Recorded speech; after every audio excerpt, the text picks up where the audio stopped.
మరొక కథతో వచ్చాను. ఈ కథ పేరు మీరే చెప్పాలి.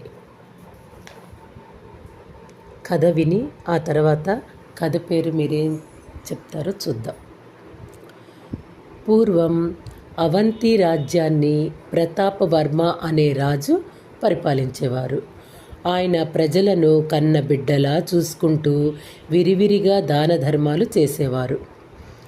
అదే రాజ్యంలో ఒక మారుమూల గ్రామంలో సోముడు అనే పేదవాడు ఉండేవాడు. కట్టెలు అమ్ముకుంటూ జీవనం సాగించేవాడు. వాడు ఎప్పుడూ తన పేదరికాన్ని తలుచుకొని బాధపడేవాడు. ఒకరోజు రాజధాని నగరానికి వచ్చాడు. రాజమందిరాలను, అందమైన ఉద్యానవనాలను చూసి ఆశ్చర్యపొందాడు. ఇంత సుందరమైన భవనాలలో నివసించే రాజు ఎంత అదృష్టవంతుడు! ఎన్ని రాజభోగాలు అనుభవిస్తున్నాడు! నాకు ఇలాంటి అదృష్టం పడితే బాగుండేది అని మనసులో అనుకున్నాడు. అదే రోజు రాజు పేదవారికి ధనాన్ని పంచుతున్నట్టు విని సోముడు కూడా వరుసలో నిలుచున్నాడు. అందరికీ ఇచ్చినట్టే సోముడికి కూడా కొంత ధనాన్ని ఇవ్వబోయాడు రాజు. సోముడు ఆ ధనాన్ని స్వీకరించలేదు. మహారాజా, నాకొక కోరిక ఉంది, తీరుస్తారా అని అడిగాడు. అదేంటో చెప్పు అన్నారు మహారాజు. మహారాజా, నాకు మీలాగా ఈ రాజమందిరములలో నివసిస్తూ ఆ భోగాన్ని అనుభవించాలని ఉంది.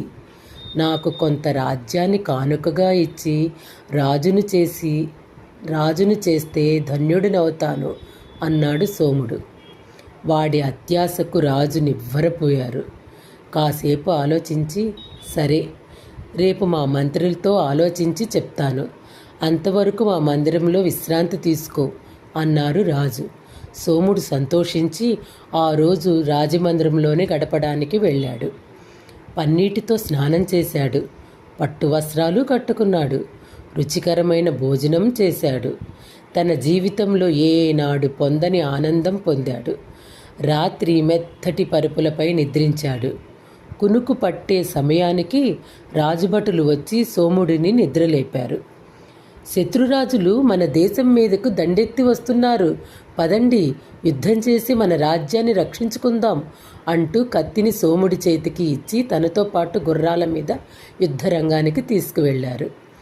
ఆ యుద్ధ వాతావరణాన్ని చూసి బెంబేలెత్తిపోయిన సోముడు భయంతో ఒక చెట్టు పైన దాక్కున్నాడు. ఆ యుద్ధంలో చాలామంది సైనికులు మరణించారు.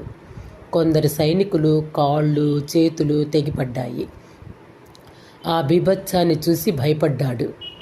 యుద్ధం ముగిశాక సోముడు రాజు వద్దకు వెళ్ళి, మహారాజా, నేను అత్యాశకు పోయి మీ రాజ్యాన్ని నాకు ఇవ్వమని అడిగాను. రాజు పదవి అంటే అత్యంత వైభవంగా జీవించడమే అనుకున్నాను. కానీ ప్రాణాలకు తెగించి యుద్ధం చేసే రాజ్యాన్ని రక్షించాలని తెలిసింది. నన్ను క్షమించండి.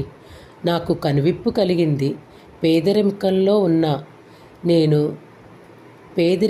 ఉన్నా నేను రాత్రుళ్ళు ఎంతో హాయిగా నిద్రపోయేవాడిని. మీరు శత్రువుల బారి నుంచి దేశాన్ని రక్షించడం వలననే ప్రజలందరూ సుఖ సంతోషాలతో జీవిస్తున్నారు అన్నాడు సోముడు. సోముడిలో వచ్చిన మార్పునకు రాజు సంతోషించి కొంత ధనాన్ని ఇచ్చి ఏదైనా వ్యాపారం చేసుకో అని చెప్పి పంపించేశాడు. ఇప్పుడు చెప్పండి కథ పేరు. సోముడికి ఏం కలిగింది?